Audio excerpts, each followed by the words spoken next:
Hi, good day. My name is Renee and I'm the owner of License to Scale. We are an accredited training provider within CETA. We offer full qualifications in insurance on level 4 and level 5. We do class of business training, CPD, regulatory exam training, and that kind of thing.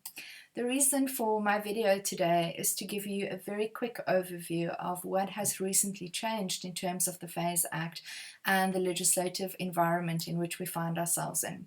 I'm going to endeavour to do this in 10 minutes, but I am female, so please bear with me.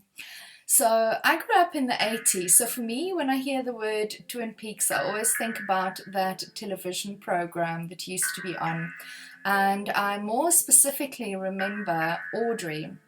And Audrey had this amazing ability that she could tie a knot in a cherry stem. I must be honest, I did try to tie a knot in a cherry stem. I was not successful or as successful as Audrey.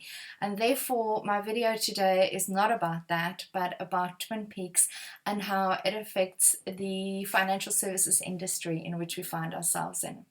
Okay, so in the past, the non-banking financial services industry used to be governed by the FSB, the Financial Services Board, and the banking industry was governed by the South African Reserve Bank.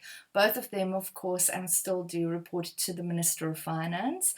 The reason why banks needed to be FAIS fit and proper, why they needed to be authorized, the FSPs, is purely because they were selling products which were falling under FAIS. For instance, long-term and short-term deposits and insurance on bonds and check accounts and that kind of thing. But the actual bonds and check accounts, of course, were never governed in terms of FAIS. Now, Twin Peaks, as it is fondly referred to, governs the entire financial services industry. And those two peaks being the prudential regulation on the one side, and on the other side, we have market conduct regulation. Now, the new terminology that you need to be aware of is we now refer to the authority. And the authority means the Financial Sector Conduct Authority. And this is prescribed within the FSRA, which is the Financial Sector Regulation Act. The FSB has now been transformed into the FCA, which is the Financial Sector Conduct Authority. And of course, the registrar does not govern the FSB anymore. The registrar is now referred to as the commissioner and the deputy commissioner that lead the FSCA. Now, what is very important is a few changes occurred in terms of fit and proper, which I quickly want to talk about. Honesty and integrity, of course, still remain, but they have brought in what they are referring to as good standing. Now, in the past, what we had is we had the 5 prima facie evidence requirements, and apart from the one where you were found that you couldn't manage a company, the other ones were all 5 years, that if you committed fraud or anything along those lines, that for 5 years you were not allowed to be able to work as a financial services representative or a key individual or register a FSP. The 5-year period has now fallen away, so honesty, integrity, and good standing still applies to all FSPs, key individuals, and reps.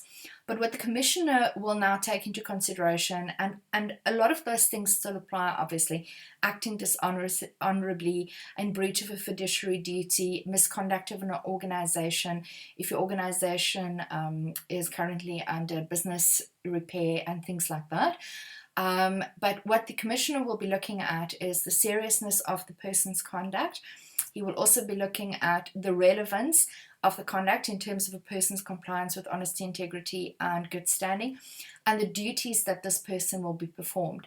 So obviously, for a key individual that will be managing and overseeing the rendering of financial services within an FSP, that would be a lot more hectic than if we have a representative that is only going to be given advice just by means of what they will be reading off a screen, as an example. And of course, the passage of time. So for a person where something happened last year versus a person that it happened 10 or 20 years ago is, of course, a completely different story. All right, then some changes also occurred in terms of competence. So experience, of course, is still there. You still need to complete your full qualification. Obviously, people that fall under the transitional requirements don't need it, but I really recommend that you do look at completing your full qualification, because a lot of things are changing there in future, and you will not be able to complete this qualification that you've started off on, and you would have to complete a new QC2O qualification, which is going to be a completely new ball game. All right, you still need your regulatory exam, your first level, of course, within 2 years of your first date of appointment. Sorry, qualification, you have 6 years from your first date of appointment.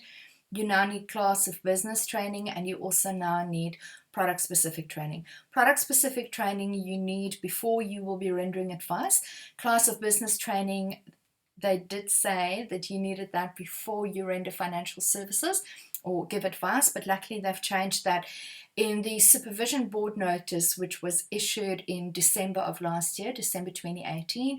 They've now given representatives 12 months from first date of appointment in order to complete their class of business training. All right. Just by the way, if you are using smart providers, they will be offering class of business training as part of a full qualification. And if they're not offering it as part of a full qualification, try and look for people that are offering at least CPD hours for it or that kind of thing as well.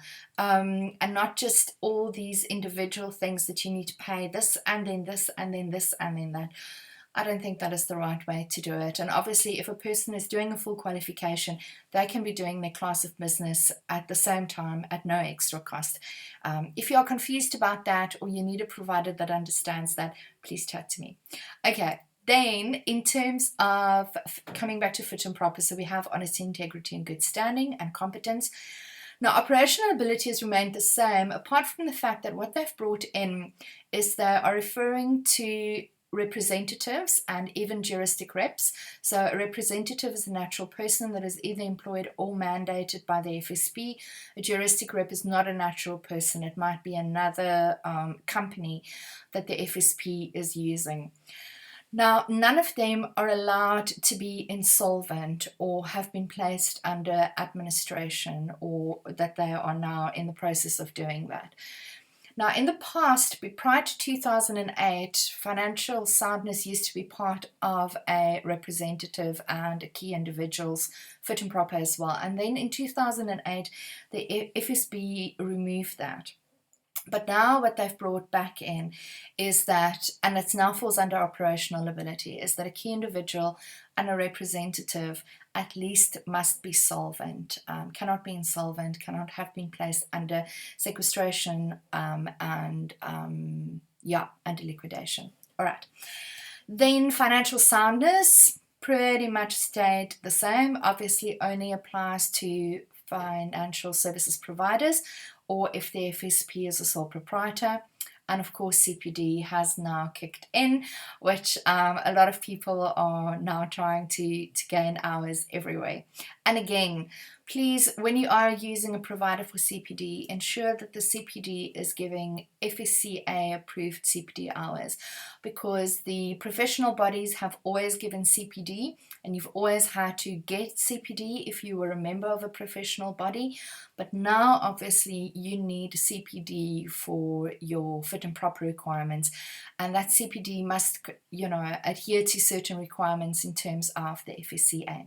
So just ensure that you are doing the correct courses and that you're getting all of that. All right, by the 31st of May of this year. Other changes in terms of the Act is that the Act now makes mention of juristic reps. We have also, or they have rather, not we, it wasn't me, they've brought in a definition of automated advice, which very briefly just means furnishing advice through an electronic medium that uses algorithms and technology without the direct involvement of a natural person. They've also split the financial services products and the different categories into Tier 1 and Tier 2. Tier 1, I will likened to an Audi R8, which is my favorite vehicle. A tier 2 will rather be an Audi A1, like a very simplified Audi A1. So it doesn't come with all the bells and the whistles. It's all the simplified financial products, whereas all the other ones will fall under tier 1. All right, category 1 also now consists of 26 subcategories. Changes have been made to the long-term insurance, short-term insurance, structured deposits, securities and instruments, and participatory interest in a collective investment scheme that is a hedge fund. Very important in terms of appeals. So firstly, the Financial Sector Tribunal has now replaced the FSB Board of Appeal.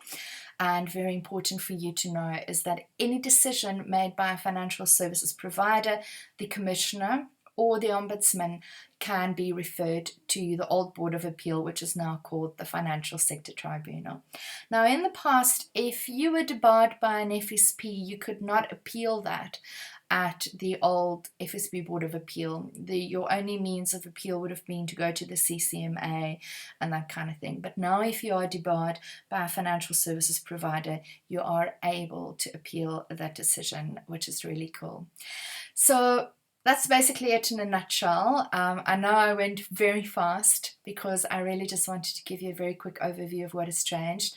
We are doing an amazing CPD conference in Johannesburg in Edenvale, close to the Greenstone Shopping Centre in May, on the 21st, 22nd and 23rd of May, in which we will be discussing all of these changes and a lot more changes happening in the financial services industry, as well as just very cool things or things that you might not be aware of.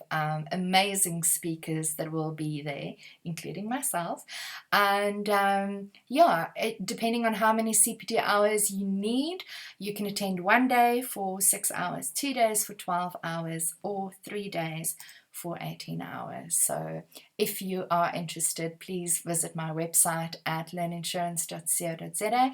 Or if you have any questions or you want to make use of us and our services, then you know where to contact me. Again, my name is Renee and I'm the owner of License to Skill. Thank you so much for your time. Have an awesome day.